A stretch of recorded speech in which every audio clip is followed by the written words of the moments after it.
Good afternoon, everyone. Andy Jacob here with the DotCom Magazine Entrepreneur Spotlight Series. We have a fantastic show today. I've been waiting to get Mr. Adrian Moise on the show, on the phone, on the Zoom. I'm so excited. I forgot where I was for a minute to talk about Aequilibrium. And he's got an amazing company. He is an expert at product design and software development. He is really super engaged with digital strategy, user experience design, technology and integrations. What he's doing at Aequilibrium is really amazing. I actually call him the king of product design and software development. And I'm so happy to have Adrian, the CEO and founder of Aequilibrium, on the show. Adrian, thanks so much for coming on the DotCom Magazine Entrepreneur Spotlight Series.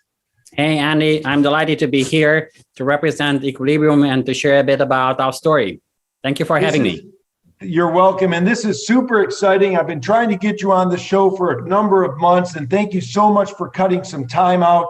You have such incredible case studies on your website. You do such great work for so many international companies. Before we get into it all, let's pull the lens back to 30,000 feet and tell us about Aequilibrium.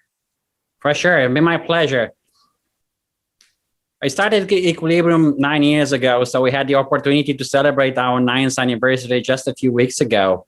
Coming in for over 20 years of experience building digital experiences across different continents and for some of the largest brands in the world, I thought there is an opportunity to start fresh and bring in business agility, craftsmanship, speed into a new organization. Personally, I'm really passionate about this concept of balance. So Aequilibrium sounded like the right name for me because of the balance between craftsmanship and speed, between technology and experience, between agility and thoughtfulness. So our mandate, our purpose, what we get excited about coming to work every day, it's about crafting remarkable experiences which enrich people's life. We want to solve complex business problems and make an impact, leave the world better. I love it. I love it, Adrian, so much. And you and I both know that the technology world is really moving very rapidly. And if you don't match the pace of your consumers' needs, your business just won't keep up. So let's talk about that a little bit, because I know that's one of your guiding missions, is to make sure that you create harmony out of this chaotic nature of the industry. So let's talk about that a little bit. Absolutely. We feel like data is the fuel for this digital economy. And we also saw research from McKinsey showing that since the pandemic have started just over a year or so, we have seen about 6 years of acceleration of the adoption of digital products and services. Companies who had digital somewhere on their roadmap, they had to get digital to survive. So technology is used to create these amazing experiences for both customers, but also for their staff. So Aequilibrium puts together strategy, design, and technology to build these remarkable experiences for our clients, but also for our own staff. And how we do this is by bringing together amazing experts, professionals from all over the world who have this passion about craftsmanship, who want to put their domain expertise to complement and extend the teams from the client to accelerate the speed to value and to market. That's unbelievable. And it makes all the sense in the world as consultants at Aequilibrium and agile technologists, you really understand the challenge of getting a company getting their vision to market quickly. So let's talk about that. Where did that come from? You understanding how to help companies get to market very quickly in a very streamlined, organized way. Love that questions and how you ask about not just about technology, but also about having a purpose and a strategy. So really right now, what we see is that experience is the product. In whatever business you are in, customers are looking for these personalized, tailored experiences. And technology is an enabler. So what we do is we work with organizations to understand what is their business strategy. How do they want to advance? They may be like, what brought them here is no longer what is going to bring them there. So how is this technology revolution going to create opportunities for them to both grow and differentiate? So we start with the business strategy and then work with the client in this tailored strategy engagements to craft the digital strategy. Not just let's just get the platform out, but also what is the purpose of technology? How can it be from looking for ways to automate and cut costs to be instead a driver for growth and differentiation? Once we have the digital strategy aligned to the business strategy, then we create the digital operating model that looks into how we bring the various vendors, the various platforms together to accelerate speed to market, reduce risk on the implementation and integration. And what we do to differentiate is this perfect balance, right? Equilibrium between strategy, technology, and design. We're bringing our own experts to complement and extend the teams from our customers. Some customers have a very clear solution defined. I know what I'm trying to achieve. I just need speed to market because it's crucial to prevent the competitors to step into that space, or because this is going to unlock new value for the customers and new business opportunities. Other clients, however, are looking for, we have these assets internally, we're sitting on this data, technology is moving, customer expectations are changing. How might we evolve our business for the future? How we not only future-proof our business or increase our resilience, but actually innovate and prosper and grow. So we engage with them in ideation sessions that focus on design thinking and system thinking. What assets do you have?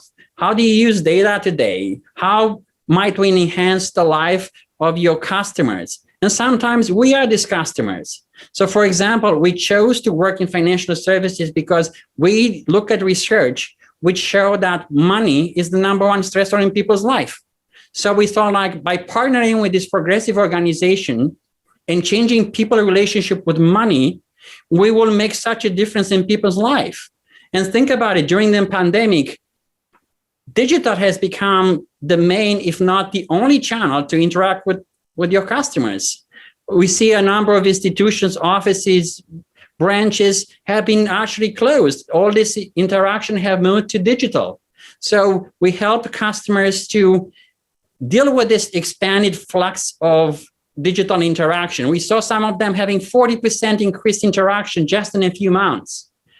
But they're also looking to put out new services to adapt to COVID, but some of them will persist beyond and above to enable people, for example, from the safety of their homes to cash their checks, the government supports, to pay for their kids' tuition, to pay for their mortgage. So all this transaction right now can be done digitally and in a manner that's both safe, secure, and from the convenience of your home anytime and on any device. I love it, Adrian. It makes all the sense in the world the way you explain it, as only you can explain it, because you have such an expertise with over 2 decades of very diverse and progressive experience. You've worked with top brands. You have a track record of delivering world-class projects. And you're really positioned with your team to continue to grow Equilibrium. Let's talk a little bit, Adrian, about what is your perfect customer? Do you like working with startups? Do you work with companies that are a little bit more mature? Do you work with leading brands in Fortune 100 and 1,000 companies? What's the perfect company for Adrian Moise and Equilibrium to help? Love the question, Andy. We actually have a diverse set of organizations. So for example, we work with large organizations in a number of ways. One is sometimes in a large organization, there may be intrapreneur, people who start from scratch to build a business within a larger business. They have small resources that they can tap in. They need to prove that the new products and services they are thinking about will actually be a fit to market. So we talk to them about proving that, is this a viable business? Is it feasible? Is it desirable by your customers? Because the risk of building and they will come, what if they don't come? So we work with some of these organizations to help them innovate, build a culture of experimentation. The other thing is, once we have figured out what we need to build, or the company had already a clear goal of, we want to achieve this, acceleration and risk reduction is what we provide. We basically bring experts to help them achieve speed to market. And especially in this regulated environment in which data, privacy, security is so important. Think about financial services, think about healthcare, think about e-commerce. So definitely large enterprise client working on this complex project, they need the subject matter expertise. They need this expertise around the industry, about the platform, and about technology like cloud and mobile. But we also we are geeks ourselves. We like to innovate. We run internal innovation initiative for us at Aequilibrium. We're interested in chatbots. We're interested in virtual reality and augmented reality. We are interested about the IoT of things and what opportunities will be unlocked through the release of 5G functionality. But also working with well-funded startups, organizations who have these ideas about unbelievable products, and they may start with like back of a napkin vision, and we help them shape that vision, prove, using things such as rapid prototyping and Google design things to validate that idea actually have legs and can be implemented, and we understand it's a feasible business model, working with them on the payment strategy, monetization, then helping them to create what we often call the minimal viable product. What's the minimum functionality we can build together that will validate that particular idea has legs and will generate interest among the users? In any instance, risk reduction and speed to market, acceleration is among these things that the clients appreciate working with us.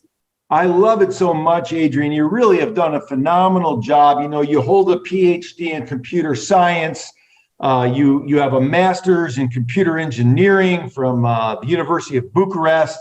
You were a former lead game developer and technical architect that converted to program and client management. You've got such a great background. You've been able to establish partnerships between industry and academia. So much is going on with you, and so much is going on at Aequilibrium. Let's talk a little bit about this MVP, this minimal viable product. That seems to me to be a real sweet spot, because what you've shown on your website with some of your case studies is you're able to get those up very quickly and very efficiently. Why is it so important to get that MVP up so quickly for your clients? For several reasons. So one is, again, we want to assess that there is what is called a market fit. This new product is oftentimes not a matter, I have this solution here, it's built in red, now create a blue copy of that. It's solving a gap that nobody else have seen or addressed in that particular way. So it is really about innovation. And when you have innovation, you also have risk. Risk that, the customers may not interpret the business value that you are envisioning in that way. And sometimes you actually need to pivot. We saw billion-dollar businesses, we started with certain vision, and then when they put it in front of the customer, customers say like, I like that, but I actually think I like to use this product this way. So as opposed to fighting the feedback from the customers, they adapted, they embraced that. And then they accelerated the speed to market. So what he meant is, one is there is the concept of fail fast. You don't want to come up with a bunch of hypotheses and kind of get stuck in your own mind feeling like, I'm so excited about my product, I'm going to just build these things without testing. Are your customers on board? And we have to realize that initially it may be something called the early adopters that you need to win. People who will become ambassadors for the brand. Other people will be, especially if you produce software for the enterprise market, they are not really the risk takers. They want to see that you have traction. You want to see that some other organization have adopting those products, and you are the kings. So by the time they embrace it, they're not going to step up in a bunch of landmines. Oh my God, what happened here? You expect somebody else to have resolved those issues. So with this minimal viable product, we do the following. We basically look into, for these ideas that you have, and for this particular customers, what is the minimum experiment, minimum set of functionality that will validate if your idea is correct? And doesn't mean we stop working after we build this prototype, which typically is about 3 or 4 months, so very fast. We build these high quality applications for web, mobile, or Internet of Things. And we actually put them in the hands of our customers and let them use that, and use things such as instrumentation and other sources of information to check to see how are the customers' patterns of using this technology matching our ideas. What ideas they love and embrace, let's double down on that. And we're going to see some of the features and functionality, they are totally not responding to those. So then that allows us to, as opposed to spending more time and money on stuff we believe is needed, we let the customer provide that feedback so we can focus our efforts and minimize the amount of rework. I love it. It really makes all the sense in the world. It's such a well thought out plan. You mentioned failing fast. Let's talk about that and why that's so important on the MVP model. Absolutely. So part of this ideation process, we know that, for example, building this rapid interactive prototypes, which can be very high fidelity. If it's a mobile app, it will look and behave like a really well-functioning, integrated, cloud-enabled application. But in reality, you have only coded a number of journeys, a number of interactions. And because we do not do the end-to-end integration, we just implement the customer experience, if you want the front end. It's like going to IKEA and you see like, oh, this is how a bathroom will look like, or my kitchen, or my bedroom. I really don't have any plumbing. You won't be able to cook in there, but it makes you get a really good sense. Yeah, I can see myself living in a space like that. So we create this very realistic experiments in a very short amount of time. And then we run usability studies to figure out how are the clients, the customers reacting to our hypothesis. Are they enjoying those experiences? Can they figure out what's the next step for them to advance towards achieving their goals? I love it, Adrian. It's really fantastic. Now let's talk about the user experience, because you get companies that come to you and they say, hey, Adrian, we want some help. We've heard about your background. You came referred. We know that you've done these amazing developments in product design and software development, and we want to use Aequilibrium. And they start talking to you about their technology. How often does the founder forget that the most important thing is really the customer on the other end of the technology? Totally. Let's talk about that a little bit. It's becoming increasingly important, and we see everywhere up to the CEOs, they all understand that really they are the chief experience officer. They are basically building customer centricity in all the products and services. So that's why we do this rapid prototyping to figure out, in the end of the day, we know we can get the technology behind these prototypes right. The part that we need to prove is this the type of product and services people will enjoy? And are these type of journeys, this type of experiences making sense for them? Think about it. Nobody's really interested in getting a mortgage. I want to have a house. I want to put my family into a safe environment, and I don't happen to have enough money, and I'm going to need to sort of borrow some money. So mortgage is not my final outcome. Owning a home is my final outcome. So how can I support you in your process about figuring out how do you get that home, the right home for you? Can you afford it? Can you pay? What are some of these implications for that? So understanding what the true needs of the customers are, it's what builds this remarkable experience for our clients and reduces the amount of customer frustration and rework. You mentioned balance and how my degree is in computer science. My PhD is in computer science, but the focus is on human-computer interaction and usability. That balance we're discussing at the beginning between strategy, experience, and technology that I have embraced personally, I wanted to translate it in the culture of the Equilibrium and then share that with our customers. And they also value this cultural contribution that we have, because we have the opportunity working with so many clients to detect and extract some of these best practices from them. And then we actually co-create products and services that are more rewarding, whatever we create together, better than any of us doing this by ourselves, because we use co-creation and co-elevation to accelerate speed to market and create this tailored solution that really adapt to the company's culture and the level of digital maturity. Wow. Well, for the people watching the show, you know why I was so excited to have Adrian come on the show. When you listen to him, he really understands the balance.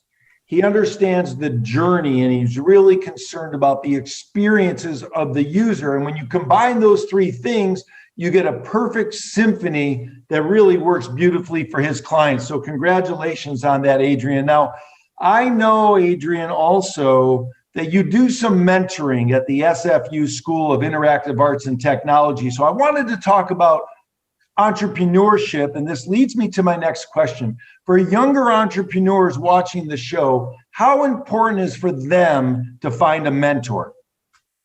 I think it's very important. I had the privilege, for example, when I was doing my PhD, to be involved in industry led projects. So my research wasn't just abstract research. Let's just do some fast algorithm and just publish some papers. It was meant to create these experiences that industry can apply, so it touches user and basically makes their lives better. And I wanted to give back. And I'm involved, for example, in business students competition. Just yesterday, I was involved in the NACTUS Canada-wide competition for students, entrepreneurs. They presented their business, and I was delighted to see students, graduating students, and the type of ideas and the early successes they have. It's inspiring to see this new generation that feels empowered and they unleash their potential. My daughter, she has just completed her first year at Berkeley, and she is already 2 times entrepreneur. So some people are thinking about, well, there is these 2 categories. One is these young geniuses, and then the seasoned masters. I wasn't the young genius type. I focused on building these experiences, as you said, getting my PhD, working on different continents, doing both technology and user experience, and running agile delivery teams, and then brought that experience into Equilibrium so we can help our customer elevate the digital quotient and help them operate digitally more efficiently and more rewarding. Wow, that's awesome. Now, many people may already know this about you, but as a former lead game developer, in your past, and someone that has been a leader in that arena for a long time, I wanted to have a little fun now and ask you, Adrian, what do you think is the next evolution or revolution, if you will, of the gaming field? Where is gaming going? We have a lot of younger entrepreneurs that, grew up with the gaming industry, and they're always saying, hey, let's get a gamer on, let's get a thought leader about gaming on so they could tell us what the future beholds. But in your mind, Adrian, what's going to be the next sort of revolution or evolution of gaming? Yeah, I just read a book for our Mr. Iwata, the former president of Nintendo, and on the cover, he has this personal quote, something along the lines of, my business card says I'm a corporate, CEO. My background is that of a game developer, but in my heart, I am a gamer. I feel like this describes me too, because I am right now still enjoying amazing experiences on different platforms.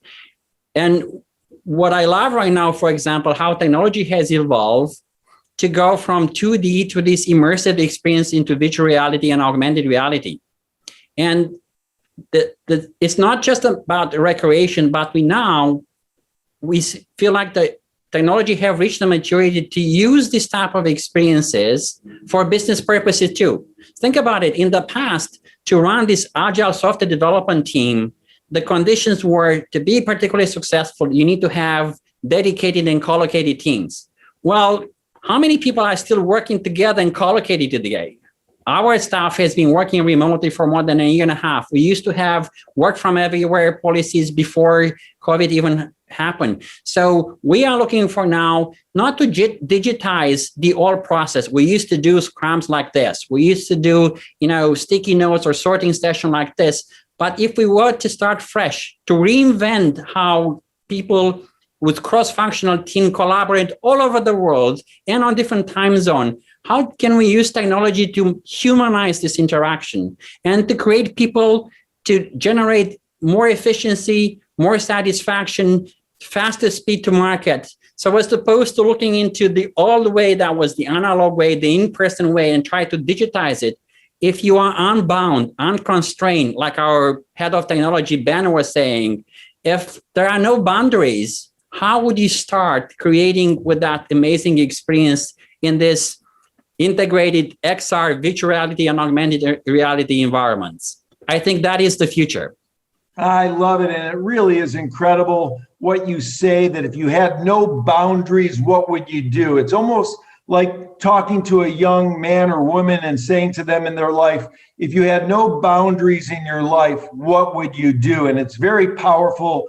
It's very empowering. I know that you're an expert in what you do. I love the balance that you bring. I love the fact that you're very interested in the journeys and the experiences of your customers' clients, because you always put the clients first at Aequilibrium. So you really have put together a world-class team of world-class experts that are able to provide product design and software development in a very powerful way. You're an expert at user experience design. You understand technology and integrations. You understand digital strategies for your clients. You've got great case studies, and you understand that technology is rapidly moving, and that's why you like to get those MVP outs for your clients, the minimal viable product. You fail early, so you learn. You reach out to the clients and you give them the opportunity to share back with you what you can improve on to make it better for your customers. I know they love that, and that's why you have such a great reputation, Adrian. And I also love your idea about going into the IKEA store, about what that's like when you put out the MVP. It just makes all the sense in the world. I know this is going to resonate a great deal with so many people watching the show. So Adrian, I know you've only cut out a certain amount of time, but I just wanted to ask one last question. And what is your why? What makes Adrian Moise wake up in the morning? What gets you going? What is the why for your life? Love the question. The idea of continuous improvement and the idea of leaving the world a better place is something that is a personal value that I have brought in with me into the company's culture too. We focus on purposeful impact, and we are looking to craft these remarkable experiences to solve these really complex problems that enrich people's lives. That was something that I got inspired from my time when I used to work for Nintendo, and how Nintendo have chosen, out of all the games that they can build, instead of focusing on, zombies and crime and nudity, and they focused on games that help people elevate. And they talk about make your brain bigger, get smarter, learn music, learn how to become a surgeon. I love that concept about accelerating progress, making a positive impact on people's life, and the idea about bringing together these experts, cross-functional team to build not only an agile development, but an agile organization that has an impact on clients who have this progressive mindset and looking to use technology to build amazing experiences to differentiate and grow. I feel very thankful for having the opportunity to bring such a world-class team of colleagues together, working from all over the world, and also to work with amazing clients in Canada, United States, Latin America. I love it, Adrian. It makes all the sense in the world. The two words that really stick out in my head when I speak to you is purposeful impact, purposeful impact. You mentioned it, and that's what you do. You do things on purpose in a very, very logical way to get your clients from point A to B to C to Z all the way through it. You've done it so successfully, and you make these strategic, purposeful action steps to make the best impact for your company at Equilibrium. It's absolutely unbelievable. I wanted to thank you so much for coming on the Entrepreneur Spotlight Series today. It's been a true delight. I've waited a long time to get you on the show, and I hope I get you back very soon. Thank you so much, Andy. I really enjoy our conversation. I appreciate you taking the time to chat today. All the best.